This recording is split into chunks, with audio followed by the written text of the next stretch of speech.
Yo, what's up? So today I'm kind of just gonna go over a couple things that I've been working on the past couple weeks, a month or so since my last video.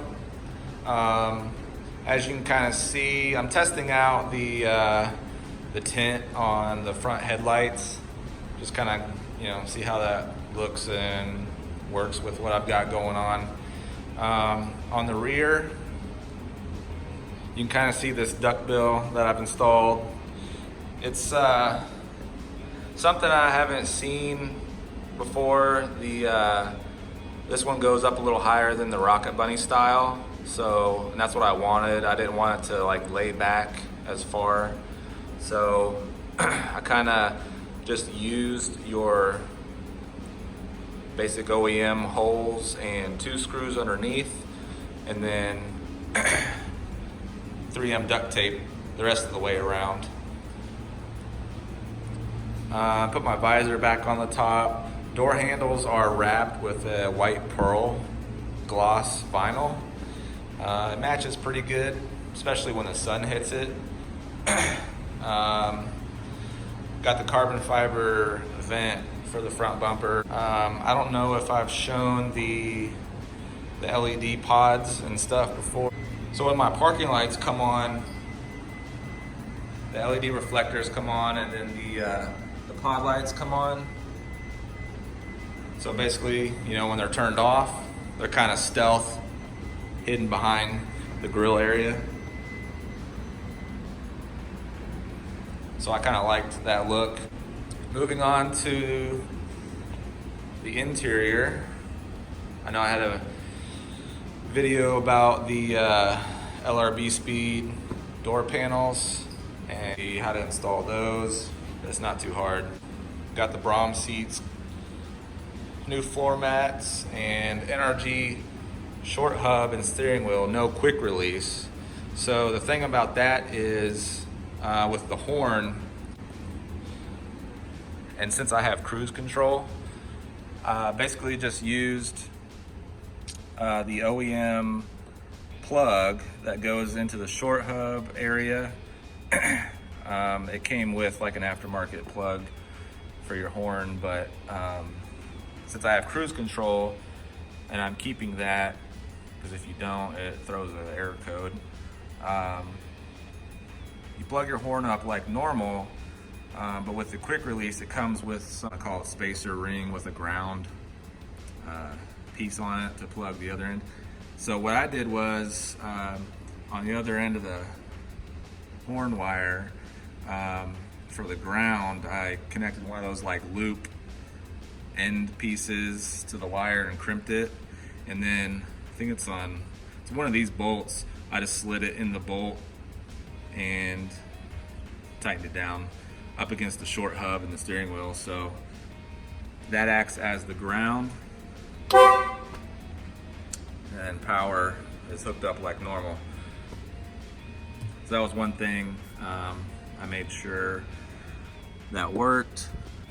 So if you have any questions on that setup, how to install, or any more specifics on the horn, just shoot a comment down below and I will get back to you.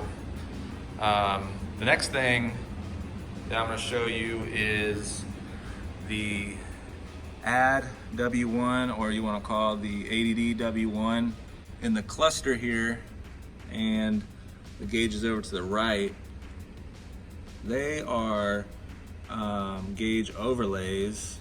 So you don't have to take the needles off when you install them. You got to take your cluster out, you got to take your other gauges out. That isn't too difficult. I'm going to link 2 links down below that I watched. Well, I've taken all this stuff apart before, but specifically I like to see how other people install things. So I'm going to throw 2 links down below from Just Pasha and Cameron Alford. They both did these, and I bought these like a month and a half ago and I planned on installing them, but then I came across their videos and they had also got them not long after I got mine. So instead of me going through a whole install process, I'm just going to link theirs down below, and you can just watch them do it, and then I'll add my 2 cents in. After you install them, they basically just slip over. You can bend them a little bit, curl them up, and move the needles around, just kind of slide them on. And they have like double-sided tape that you can use to help keep them in place. But once you put this all back together, it kind of clamps down over top anyway. So that isn't too hard. Running the wires, the power inverters, which I just have hanging right here at the moment. You can control like brightnesses, well, yeah, the brightness, and then like fade it from the blue and the green. It doesn't really do any other colors, which is fine. But so what I did, they recommended in the instructions that you run the power to your parking light. And I mean, I've ran wires through the firewall and whatnot before, and I just didn't feel like I wanted them to turn on with the parking lights. I've already got my LED pod lights and LED side markers for the 370Z and the front LED markers all hooked up to the parking lights anyway. So I mean, even though they're LED stuff, I just didn't want to overload it. So what I did was, and it's real easy, there's 2 power inverters that you get, one for this cluster here and one for this cluster. So I took the power from this one and the power from this one, combined them together into one, and I did the same for the ground from the cluster and the ground from this cluster. So instead of 4 wires, 1 ground, 1 power, 1 ground, 1 power, combine them both, and then I come out with 1 ground and 1 power. So the 1 power, the red, all this is taken apart.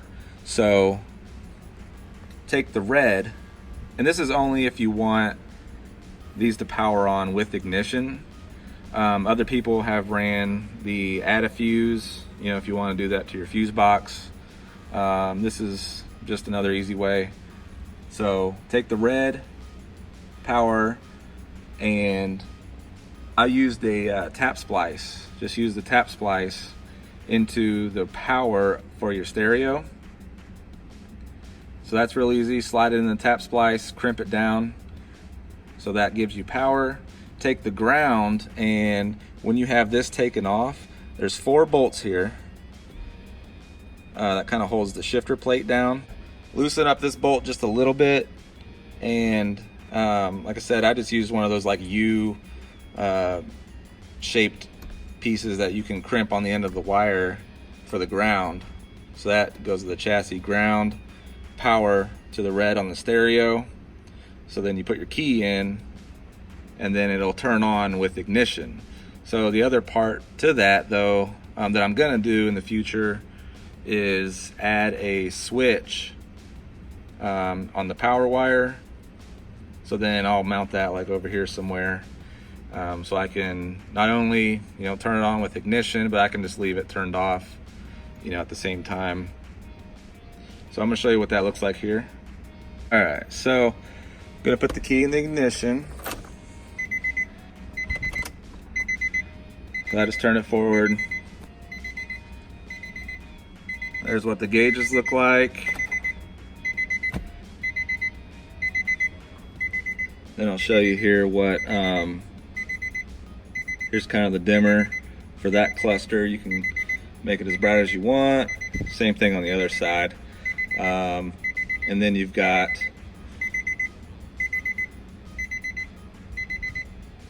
there's the brightness there.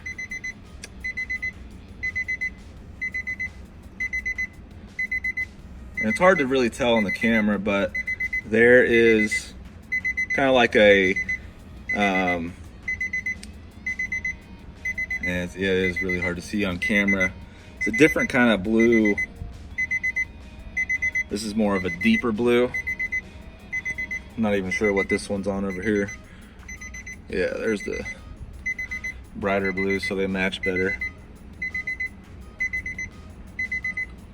But in any case, so there's turning it off.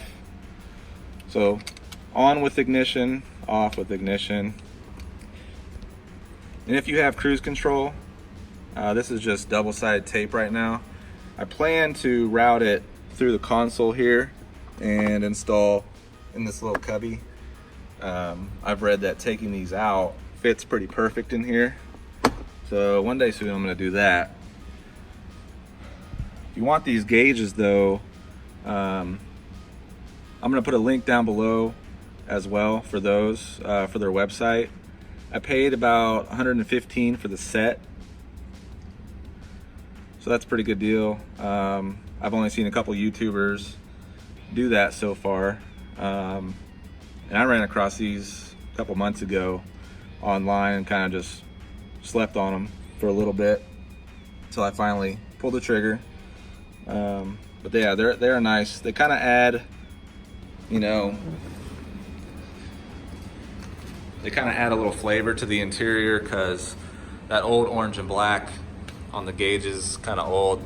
I mean, this is an 03, so and with all the upgrades that I'm doing on the interior, I just kind of wanted to add that to the gauges. If you have any questions on anything, gauges, steering wheel, whatever I've got, the LRB speed panels, seats, you know, whatever, hit me up. Throw a comment down below. Red suede on the pillars, red suede on the rear. My car's only got 36,000 miles on it. I keep all my OEM parts, keeping them all fresh. So if I do want to go back to OEM, I can one day. But with the seats especially, they kept hitting the door panels, so I had to get these LRB speed panels. That leaves about 3 inches. But yeah, like I said, if you have any questions on anything in this video today, leave a comment down below, and I'll see you in the next one.